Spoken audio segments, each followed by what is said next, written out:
programang walang kasing saya. Mula sa DZRH, simpilan ng radyong nangunguna. Buong mundo'y inaabangan, nakakaadik, nakakatuwa. Salin na, halika na, mag-comment na.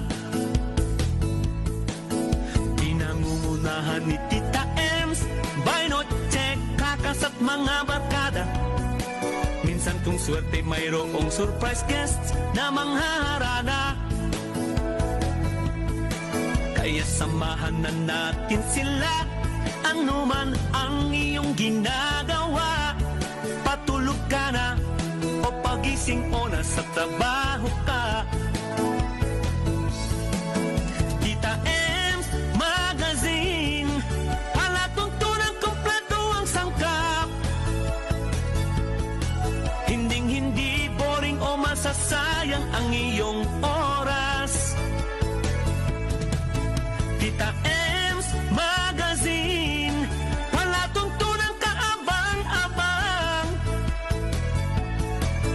May awitan, batian, iyakan, tawanan at biruan. Sa Tita Ems Magazine,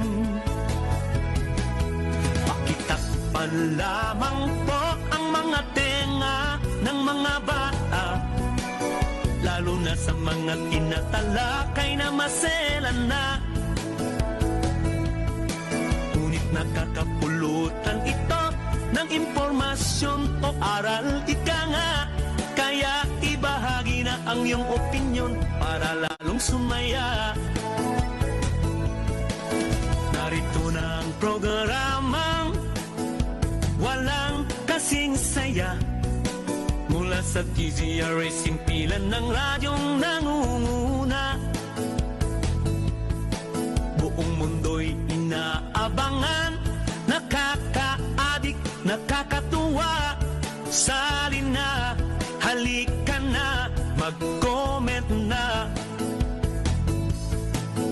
Pinangungunahan ni Tita Ems, by Noche, Kakas at mga barkada.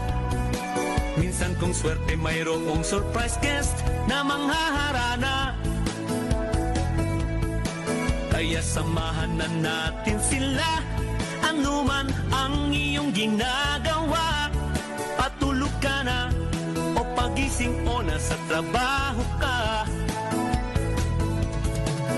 Tita Ems Magazine, palatuntunan kompleto ang sangkap.